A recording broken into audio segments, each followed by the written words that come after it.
inside the home. Skyfox over that home right now, where multiple FBI agents are seen going in and out of this residence, carrying boxes of unspecified items. Around 11:43 p.m., Sacramento police scanners chattered over static. A courthouse camera feed froze for 8 seconds, and 3 black SUVs cut their lights beside the federal annex on I Street. In less than a minute, rumors outran sirens. A judge was missing, a server room had gone dark, and someone inside the system had already started erasing the trail. By the time the first FBI tactical unit crossed the security line, the operation already had a name: Night-Lantern. It had been built for 19 months inside a sealed task force run between the FBI, the DEA, and the U.S. Department of Justice, with quiet support from Treasury analysts in Washington, D.C. The target was not a cartel courier in Los Angeles, not a fentanyl broker in San Diego, not a shell company lawyer hiding behind Silicon Valley paper walls. It was a sitting federal judge in California. His name inside sealed memos was Judge Adrian Keller, chief fixture of the U.S. District Court circuit chatter from Sacramento to Fresno, a man whose rulings buried warrants, delayed seizures, and redirected prosecutions until clean cases arrived in court already bleeding. On the surface, he was old school, procedural, impossible to rattle. Behind that polished bench, investigators believed he had protected a $2.6 billion laundering network tied to meth pipelines, port diversions, and real estate conversions spread across California. But the task force still lacked the one thing that could bring the structure down in a single blow: the ledger. It first surfaced in Oakland, buried inside an innocuous nonprofit registration called the Pacific Renewal Foundation, a charity on paper. Was a transfer valve in practice. The foundation sponsored addiction outreach, courthouse literacy drives, and legal aid seminars from Sacramento to Bakersfield. It had smiling board photos, clean donor reports, and endorsements from minor officials who never knew the deeper wiring. What seemed like civic philanthropy turned into a laundering spine. Money arrived in fragments.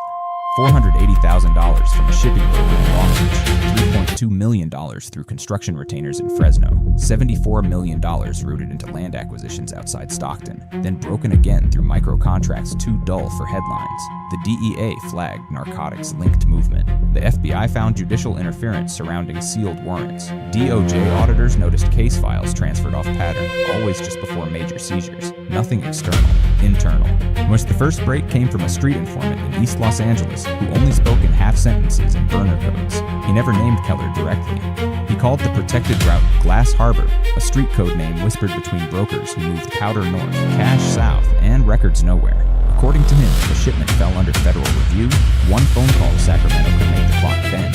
Then, 12 days before the raid, someone inside the courthouse claimed. Her name was Marisol Vega, calendar clerk with badge access to restricted filing fees and midnight archive transfers. She was not part of the conspiracy at first. She was a witness to it, then a hostage to it, then, quietly, it changed everything. She told agents that Keller never touched money directly. He used an intermediary network, a retired magistrate in Fresno, a logistics broker in San Jose, a tax attorney in Los Angeles, and an executive director at Pacific Renewal. She also said there was a sealed room beneath the evidence annex. That sealed level raised suspicion. Less than 10 minutes later, one more detail sealed it. Every Thursday, just after late docket closures, Keller ordered manual transfer of legacy probate materials to sub-level storage. No probate records were ever logged entering or leaving that room. Vega had watched armed private contractors escort document crates down the elevator with no chain of custody record, no marshal signature, and no digital scan. The elevator only responded to a mechanical override key, so the task force rebuilt the pattern. Sacramento was the nerve center. Fresno handled land laundering. Los Angeles ran legal shields. Long Beach disguised port contamination. San Diego serviced cross-border cash couriers. Oakland housed the charitable front. 6 California locations, one network, one bench at the middle of it, and still the ledger hadn't appeared. By 11:51 p.m., Night-Lantern was already moving on 3 fronts. FBI teams positioned around the federal annex in Sacramento. DEA units staged near an industrial accounting office outside Fresno. DOJ cyber specialists entered a secured room 2 blocks away with mirrored drives, subpoena packets, and a list of dormant server addresses tied to Pacific Renewal. Then the courthouse network buckled. Not a citywide outage. Not a random crash. A surgical digital disruption struck the federal case management node. Locking 43 active files and purging metadata from 27 sealed dockets. Backup authentication rejected supervisors. Surveillance corridors used 14 seconds of empty hallway. Someone had triggered a custom wipe through an old remote admin credential that should have died years earlier. What seemed like panic was actually discipline. The cyber team traced the breach through a relay bouncing from Reno, then back through a dormant legal services cloud tenant registered in San Jose. From there, it snapped toward one terminal still alive inside the courses. The workstation assigned to Keller's chambers administrator, Nathan Vale. He had passed every background screen, every financial review, every interview. He was the betrayal no one wanted to name. At 12:08 a.m., their tactical forces pushed forward through the annex's east loading corridor, while U.S. Marshals locked perimeter access, and Sacramento streets fell under a hush more unsettling than noise. Keller's chambers were empty. His phone sat on a walnut desk beside a half-drunk espresso and an unsigned suppression order affecting a DEA seizure scheduled for the next morning in Bakersfield. He had known pressure was closing in. He had not known how close. Behind a false archive wall below sub-level records, agents found the mechanical elevator Vega described. It descended only one floor, yet the shaft blueprint on file showed no lower construction. When the doors split open, light hit steel shelves, climate control cabinets, and 62 matte black storage cases labeled with probate numbers belonging to dead estates from Monterey, Napa, and Riverside. Inside those cases were not wills, they were protection keys, cash logs, passport copies, burner phone inventories, judicial calendar notes cross-referenced to narcotics shipments, USB vaults holding hearing drafts, port entry schedules from Long Beach and San Diego, donation ledgers from Pacific Renewal, and wrapped in waxed evidence paper hidden in a hollow legal encyclopedia cover, the one artifact the task force had hunted for nearly a year, a red leather accounting book stamped with a gold K. The ledger did not read like bookkeeping. It read like command. Every page tied names to outcomes. Delay, transfer, seal, suppress, dismiss without prejudice. Beside those directives were routed amounts: $910,000, $12.4 million, $86 million, $140 million. Some entries referenced courthouse initials, some marked ports. Others linked DEA case numbers to judges, clerks, and private intermediaries. One notation appeared again and again beside major cash movements and witness disappearances. GH-17. Glass Harbor had not been a route. It was a compartment inside the operation. Before anyone could celebrate, Sacramento erupted in a second wave. At 12:26 a.m., a white utility van clipped a security barrier behind the annex, and two armed men bailed out, not to fight the perimeter, but to reach the telecom vault servicing court backups. They were intercepted within seconds, but not before they triggered an incendiary device that scorched cable trunks and blacked out 3 floors. Sprinklers burst, archive alarms screamed, smoke pushed into the stairwells. Someone was trying to blind the takedown while the ledger was still underground. DEA units in Fresno hit the accounting office at the same moment and found industrial shredders still warm, 5 hard drives dissolved in acid slurry, and floor safes emptied except for one stack of title deeds covering 117 parcels across California. In Los Angeles, a tax attorney named Vivian Crow tried to leave Century City with 2 encrypted phones and a diplomatic-style document pouch.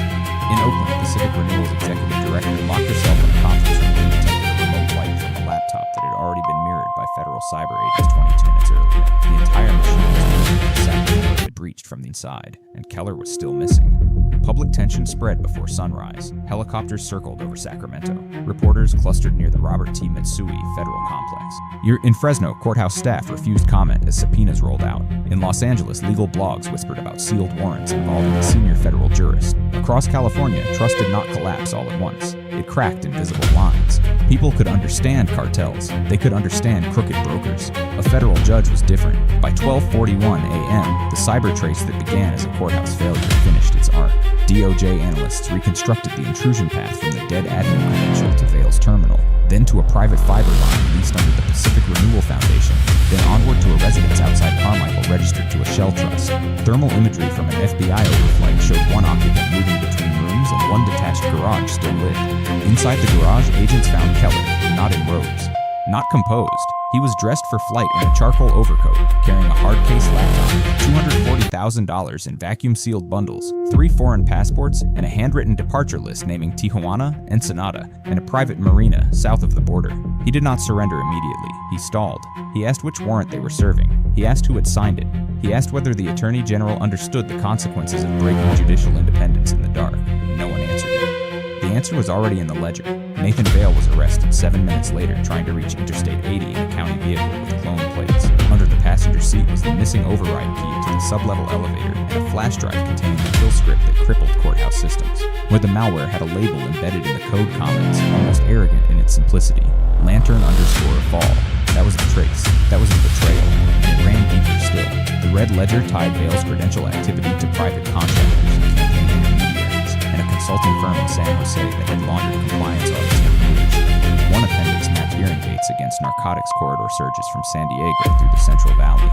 Another cross-indexed seizure delays with warehouse acquisitions near Stockton and Fresno. Keller had not merely protected isolated criminals, he had engineered timing. That changed the case from corruption to architecture. By the time dawn pushed gray over the Capitol dome, 18 arrests had been executed across California, and one sealed federal complaint in Washington, D.C.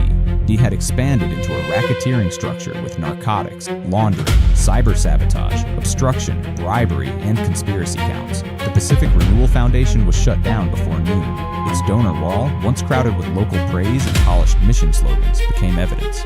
In Sacramento, workers rolled black plastic over the annex windows where smoke had stained the glass. In Fresno, ranch parcels bought through shell trusts were frozen before transfer. In Long Beach, port inspectors reopened container histories previously buried by emergency court stays. In Los Angeles, defense firms scrubbed websites, deleted biographies, and stopped answering phones. And in San Diego, one courier flipped before booking and gave agents a phrase they had never heard before. He said Keller's group believed the safest hiding place in America was not offshore, not underground, not encrypted. It was inside public trust. That line landed harder than the indictment, because the drugs were ugly, but understandable. The money was obscene, but measurable. The sabotage was technical, but traceable. The real fracture was simpler. A courthouse had been turned into a shield for a criminal empire, and the people charged with defending law had sold access to its blind spots. The Red Ledger ended that illusion, not because it was dramatic, because it was boring in the most terrifying way. Dates, initials, parcel numbers, account fragments, hearing notes, transfer codes, all the cold little marks power leaves behind when it stops fearing daylight. Keller had spent years believing procedure could outlive scrutiny. He had mistaken silence for legitimacy. He had confused the weight of his office with immunity. California carried the impact first. Sacramento took the breach. Fresno took the land seizures. Oakland lost the charitable mask. Los Angeles absorbed the legal panic. Long Beach and San Diego exposed the freight channels beneath the money. The state that gave the enterprise cover also became the ground where it unraveled, and that was the part no one in the operation calculated. If a robe can hide a pipeline,